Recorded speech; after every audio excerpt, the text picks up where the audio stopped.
Okay.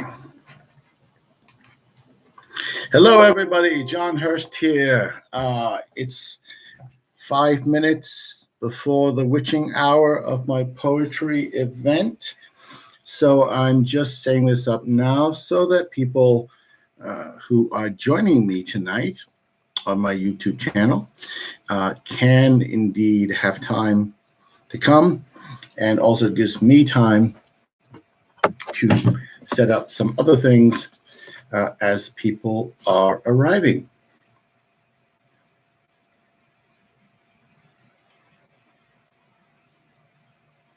Namely, also recording this event, which I will have to do on my cell phone because I'm not quite sure how to do it on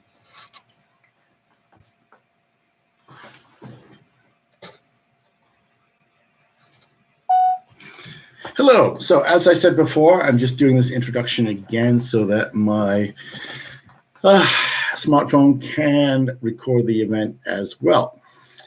This is a YouTube live event with poet, activist, singer John Hurst. I have a few minutes to go before people, I hope, join me. I'm going to be reading from this collection of poems, Fissures in the American Soul. I don't know if this is reversed on your side. I hope it is. And if it's not, then I'll do it this way. Oh, do I have it upside down? No, I don't. There you go. Fissures in the American Soul on my other recording device. As I said, it is 5:02, so I have another 4 minutes. And yes, I took a little sip of water, a little sip of beer rather, which I'm actually not going to be drinking a whole lot, but I will be drinking water. Water, yeah. So I hope that people will be joining me in a few minutes. And that if you don't join me, just to let people know, there will be a recorded version of this, which I will post and upload later today. Trying to think what other bits of news can I share. I'm not going to say more until the show.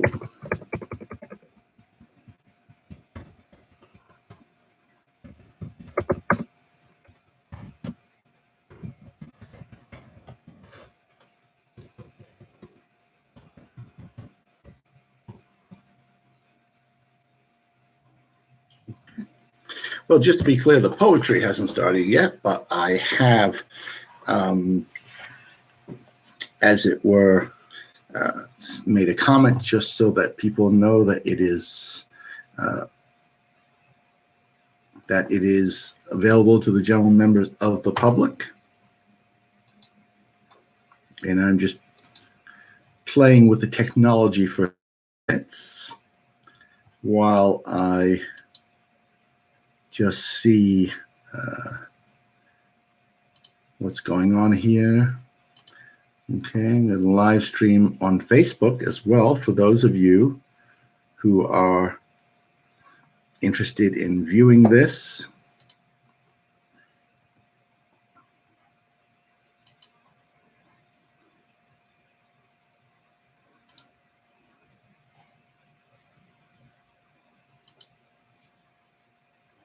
Okay.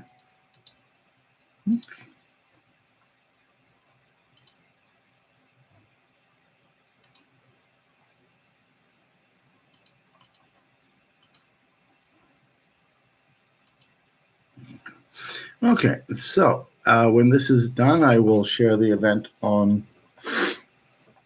YouTube. Doesn't look like anyone has joined me yet. But no matter, it is still early with 2 minutes to go.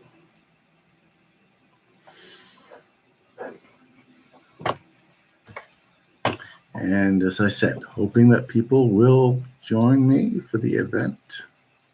Participants, no. So far, no one.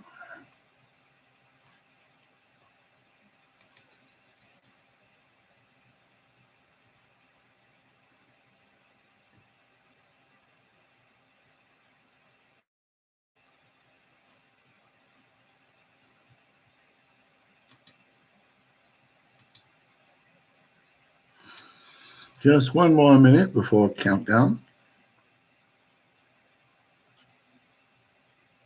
A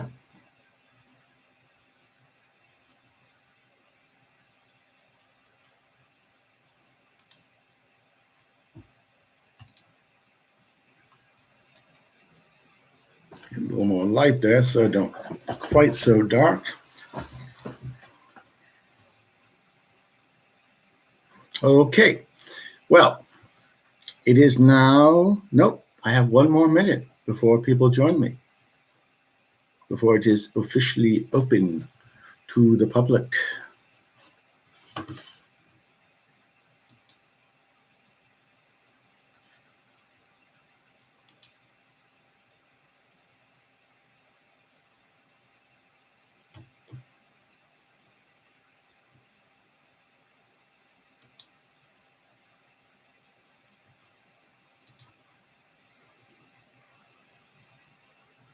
Okay, so welcome. Hello, everyone. It's 7 o'clock. I know that no one is here yet, but if no one's here yet, I will still do my little spiel, and then I will post this on Facebook. This is John Hurst, singer, actor, writer, political activist. Tonight, I'm the poet.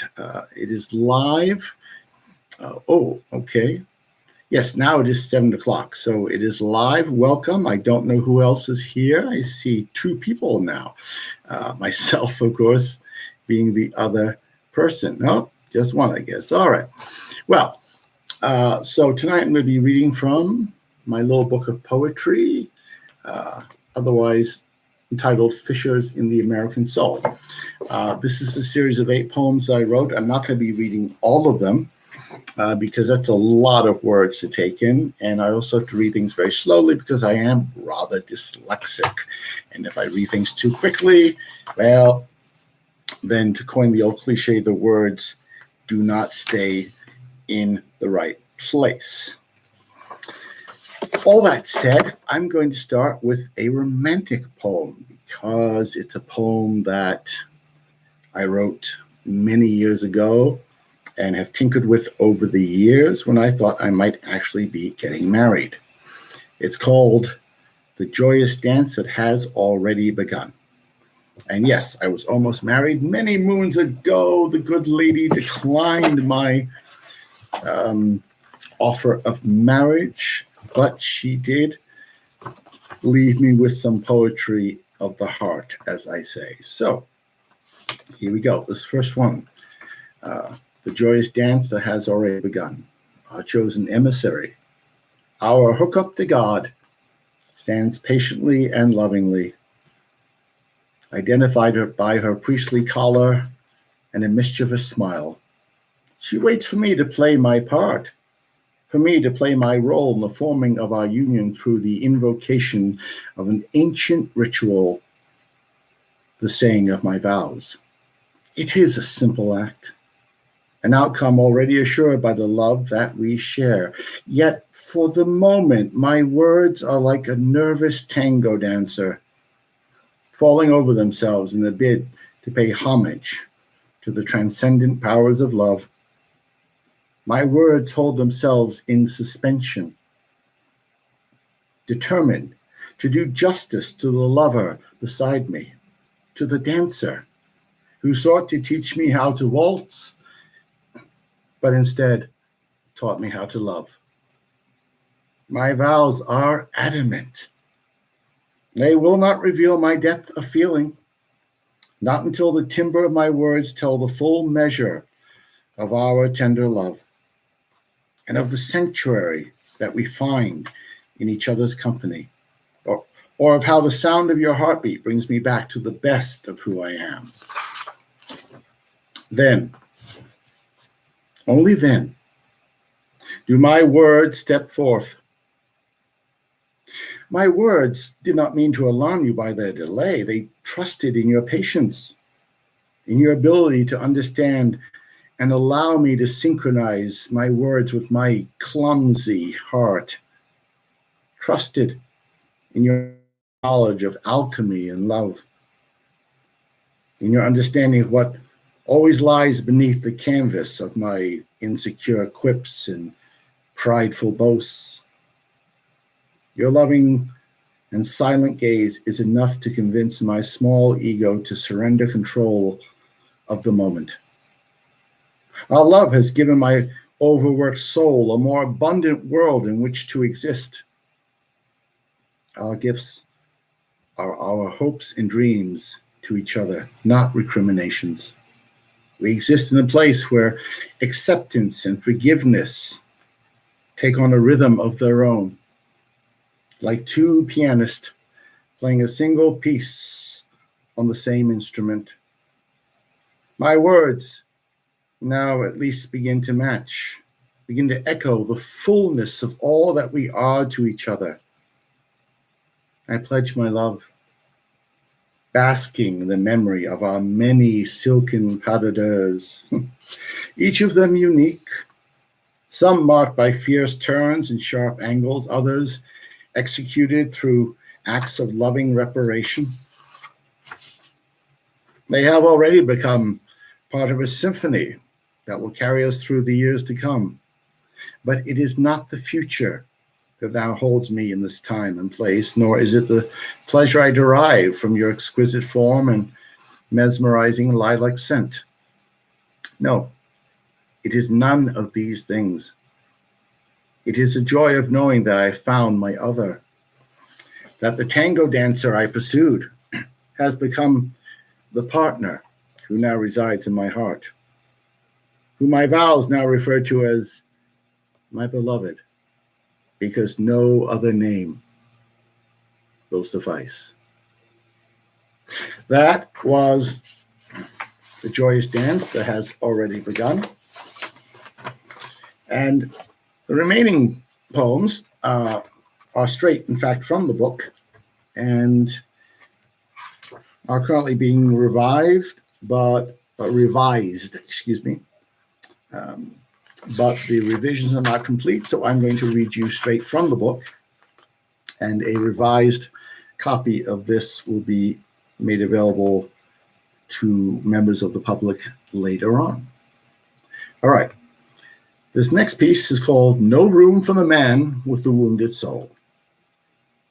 Sorry, there's no room for the likes of you, said the doorman to the man with the wounded soul, who stood asking to use the hotel's restroom, whose gatekeeper seemed determined to obey the instructions of his masters to the letter, to execute them without sentimentality or remorse, to allow entrance to the establishment he guarded to those who were adorned in silver and gold, whose presence would add to the tableau of master car holders sauntering along gilded halls, each of whom bore a striking resemblance to the wax figures found in London's Madame Tussauds. No room here for the heathen followers of Jefferson or Roosevelt, said the Tea Party official to the man with the wounded soul, who stood asking if he might use one of the water fountains that served as a boundary marker for the Tea Party event. Not even an inch, emphasized the Tea Party man, draped in his American flag. We have only room for those who embrace our inflexibility, who understand tolerance and diversity are deceptions created by Lucifer, that the advocates of multiculturalism are atheist traitors who would transform American women into harlots and deny the right of men to subjugate those who call themselves spouses or girlfriends. No, no, no. We have no room for those with wounded souls. Not if we are to regain the instruments, of power that we know can be ours again through the use of hatred and fear.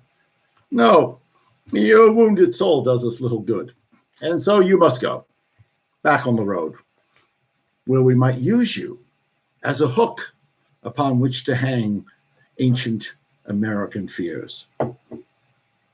We have room for you, said the liberal man in his white coat and medical hat, but only if you agree to sanitize your soul, to take the blue pills that will quiet your rage about the indifference that surrounds you, that will reduce your voice to a whisper until it is barely louder than a morphine addict just waking from sedation.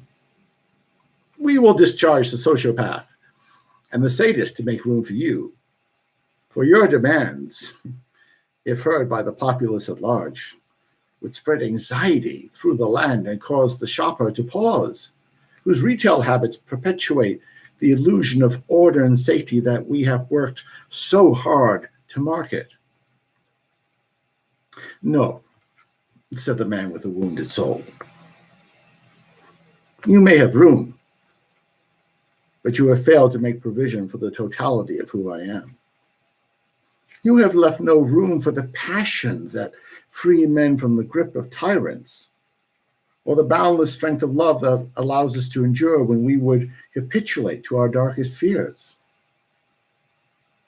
For the obdurate principles of the Union leader who stands fast, even as the batons of his enemies rain down upon him. No, I will not stay in such a place, said the man with the wounded soul. I will continue on. My essence and I will remain in transit until I have found a place where there is room for all of me, for the full measure of my love and hate, my sorrow and joy, for more than the clever retorts that are gobbled up by anchormen whose words affect none that I know, who resemble chickens that claw at the ground in search of missed epiphanies that might save them from the abattoir. When there is room for us both, said the man with the wounded soul, you will know in your heart and your head that neither my anger nor my rage is contagious, that its resonance only reveals what is already there inside of you, not what I've imposed through any grandiose power of will. You will understand that the origins of my pain seek not to dwell in your psyche or to take up residence in your muscles like a ruptured disc in need of constant repair. You will understand that in making room for one such as me, you will be making room for the multitudes whose invisible march went on without your knowledge, and whose words have been left to succeeding generations so that each may craft a path wide enough for themselves and for the multitudes that seek to travel with them, who only ask that room is made for those with wounded souls.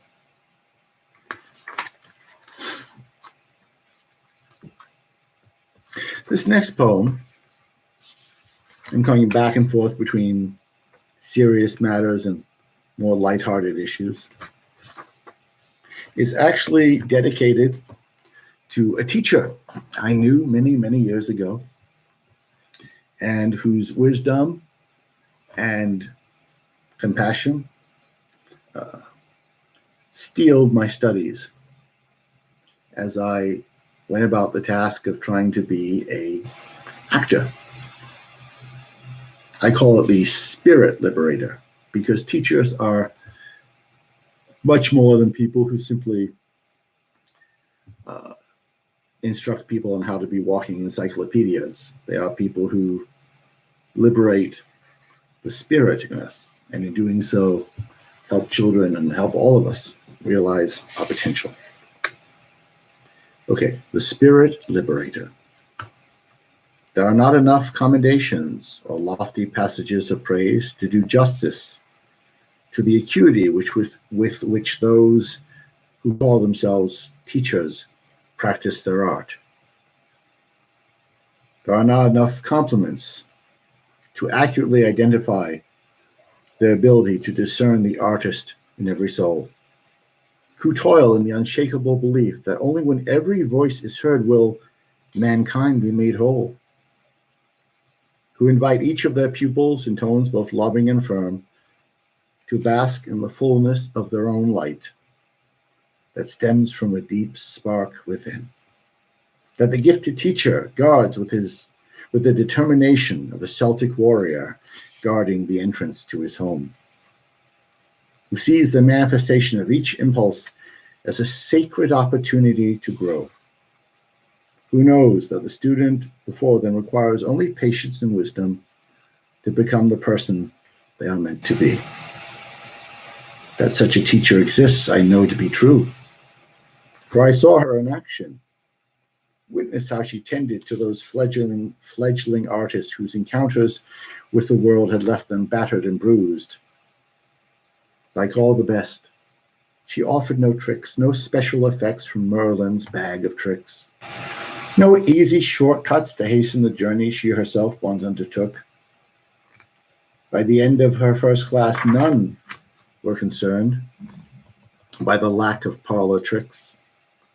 The conviction in her words was sufficient to strengthen our artistic steel, to inspire us, to forge ahead when we were tempted to flee. When our doubts were at their strongest, she neither ranted nor screamed. She did not need to be told that true art never comes from the instilling of fear. Instead of acid judgments, she offered those in crisis a compassionate path, a personalized telescope, as it were, that we could use to relocate our courage when it went astray, an artistic compass that we could always find within, that would always be within reach when old habits sought to attack us from the wings of the theater in which we hoped to appear. Even now, as our shared journey begins to end, she challenges us to bring all of our passions to the task at hand, to give ourselves one more gift before we leave the safety of our Presidio home, that we stand in the company of other artists whose work speaks to our collective past is not a matter of chance, even if the ignorant would have you believe it so. We stand on the shoulders of other artists, at least in part because of the willingness of our mentor and teacher to stand by us all as we grapple with the demands embedded in art that must be met by those truly interested in serving something greater than their small egos. Never once did she flinch or lose her belief in our gifts. Never doubted that we would rise to new heights, even when our instruments produce pieces of work that were shallow compared to the truthful moments that we now expect of ourselves, whose contents resemble the rich vineyards of Burgundy, France, whose deep roots lead to the inner chamber of the heart, whose deep roots lead to the inner chamber of our hearts. Like every artist, our work is not entirely our own. It reflects the loving gifts of those who welcome our first impulses into their artistic homes, who, like the great mentors I have known, have never demanded thanks for liberating the human soul, or required that plaques be hung in their names. They simply stood with us as we stepped into our own light that only a true artist can discern, a mentor who I now call friend and fellow traveler. Okay. This next poem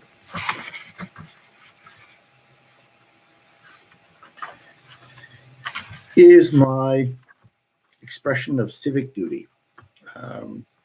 It's a call to arms and a hope and plea that people will recognize that history is repeating itself. And it's not my last poem for the evening. My last poem for the evening is going to be about Walt, as in Walt Disney. But this poem is my only overtly political one, because what is going on right now in the world, not just in America, but other places, requires us to be conscious of it, especially if we believe in the idea of civic duty. It's called "The New Caesar Has Arrived." The last Caesar, who intermingled the diet of his Colosseum pets with the screams of Christians and indentured servants deemed too old to serve, passed away long ago, or so it was thought.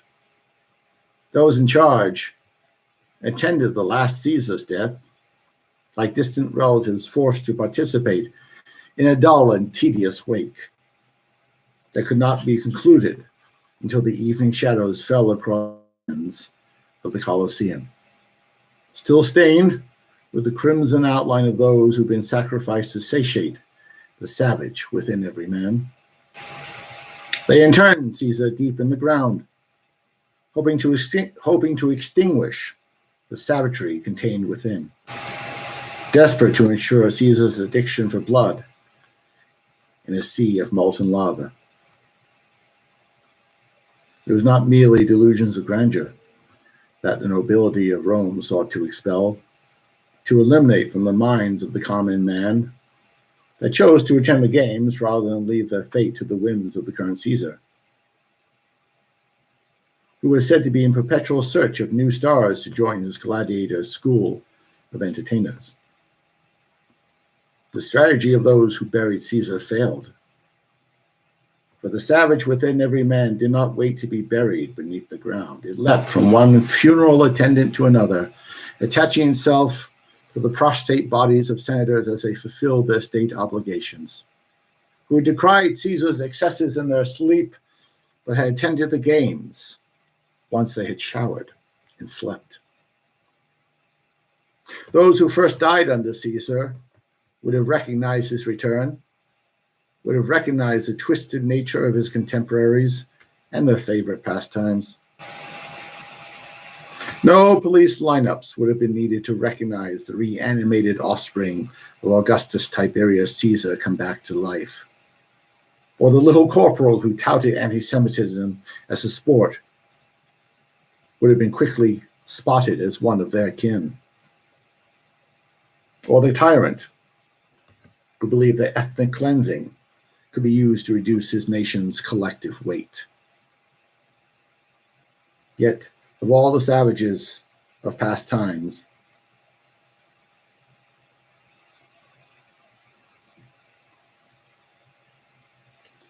it is likely that the daily carnage seen on America's talk shows would have drawn the most interest of those who once wore the imperial crown. Even those Caesars who hated praising their predecessors' games would have been impressed by the effects and the efforts of their collective television brethren to expand the Colosseum beyond the confines of Rome, would have salivated at the thought of providing cable access to the savage within every man. Of all those staging new television games for the savage within every man, it is likely they would have chosen a Jerry Springer or a Donald Trump to wear the imperial crown, to continue to act as the impresario for the savage within every man, to be the imperial icon who appeared unperturbed as another body simply fell to the ground. None can match the former New Yorker's body count, or the zeal of his gladiators' quest as they shatter the hopes of their opponents, leaving the remains on the ground. Their opponent reduced to ashes like the victims of Hiroshima or Nagasaki, where the savagery within every man was unleashed in an all-encompassing cloud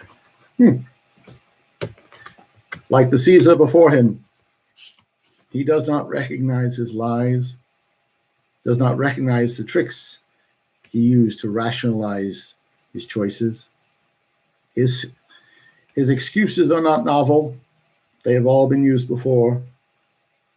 Like those before, he claims to support a healthy republic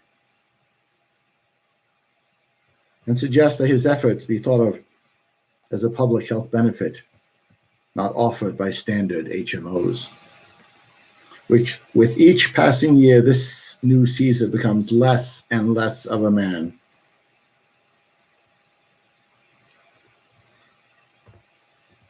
The man who once boasted of being able to quote Homer and Cicero can no longer be found. Only an empty vessel now stands, controlled by primitive forces within, whose body acts as if it were being controlled by a voodoo priest, not the man who first came to Washington in search of something he believed could be made pure. Or so he claimed. But who now finds himself committing atrocities again and again. Television has ensured the continuation of another empire, at least for now. Even a Springer assassination would not end the games. Television has placed the savage within every man beyond the reach of law. The modern savage can barely The modern savage can barely contain his glee. He knows his old gang. Can always be found on multiple cable channels across the world, whose snappy show tunes signal the beginning of a new imperial regime and a virtual Colosseum without any sand. Okay, I don't know who the three people are who joined me tonight, but I do want to thank them.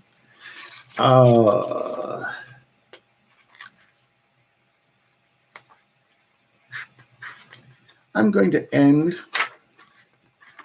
with maybe one more. I think, which is a piece that reflects my love of baseball. I hope you'll excuse me as I deal with a power source issue. Here we go. Good. And we are back. Okay. This piece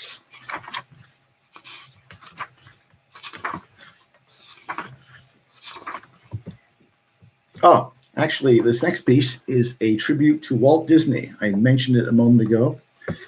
It was written in honor of my sister, who is one of the inspirations of my life. She's a very private person, so I'm not going to say more about that. But it was, and still is, something that she sometimes refers to in terms of her love of Walt Disney and make-believe and the ability of children to play. And so this is a visit with Walt. It was not required that she share her visit with Walt. The choice of whether to share her imaginary encounter with Mickey and Pluto's parents lay with her and no one else. She could have elected to keep her meeting with Disney's progenitor wonder a secret, hiding her imaginary encounter with Walt in the same way that children hide their favorite toys, covering their favorite doll with the dull and lifeless form of lesser things. But this is not how she played. She did not ask that her playmates be sent away, or that the grown-up children in attendance be deprived of Walt's gentle encouragement. So like children crouched on the steps of their parents' staircase, we watched their imaginary meeting, filling in the colors the characters and the scenes with our eyes. Secure, we would not be sent to our rooms by either our peers or a friend, Walt. There is no doubt our play improved as a result of what we imagined that day. That in the moments that followed, our play was free and uncensored. That the luminescence of their imaginary meeting fed us, feeding our body and soul like a rich Irish stew consumed after a day spent swimming in the English Channel.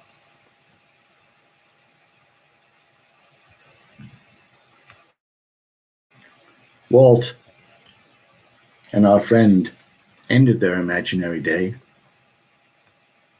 but her work showed us that his wisdom would always be part of how she played, that she would welcome her peers in acts of play that came with an open heart, that taught us how any act of generosity is enhanced through play, that we could be as bold as Walt in the pursuit of our dreams, that there were gains to be made from the slaying of imaginary dragons and wooing lovesick princesses.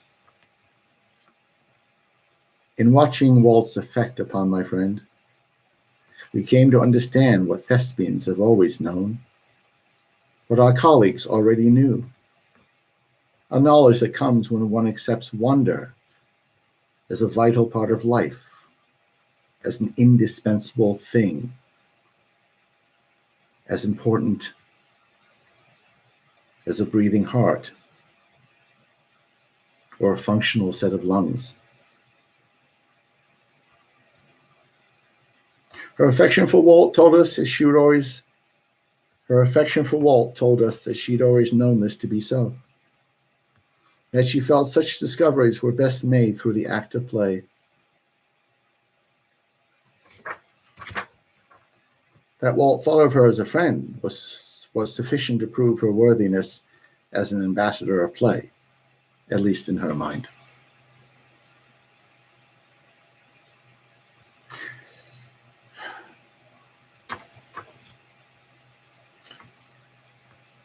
Whose members do not lightly agree to midday visits from the emperors of play, who send their advisors to only those who welcome wonder into their hearts, who spring to their feet at the sound of a melody or the rendition of theatrical prose, who play with every ounce of their being and invite others to play, that they may discover the freedom that can only be found in acts of uncensored play, where Walt and other imaginary ambassadors can always be found,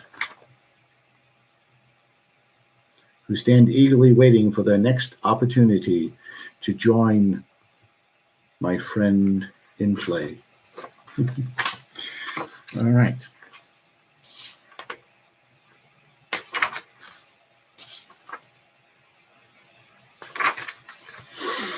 Shall I read one more? What does anyone think? Any comments? Anyone want to hear one more? Oops. Okay. And for some reason, my little machine is telling me that it's having problems with its power. All right.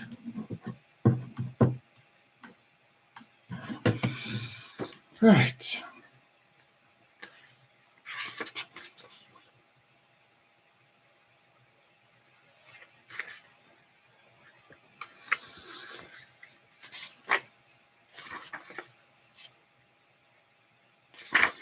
Those are all the poems I'm going to read tonight.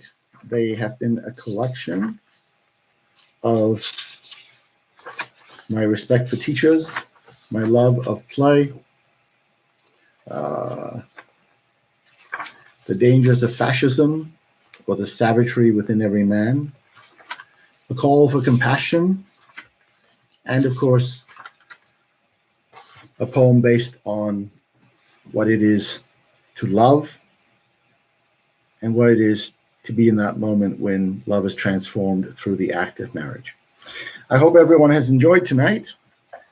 Before I go, I have said on more than one occasion in promoting this event that those of you who wish to make a financial contribution in support of my work can do so. My Venmo account is is Frederick Hurst, Frederick Hurst, HURST at Venmo.com. And my PayPal account is jf58liverpool@gmail.com.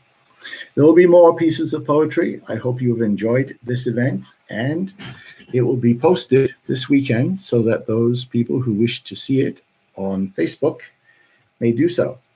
All right, take care.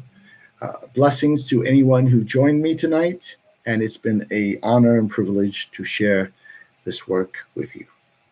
Good night.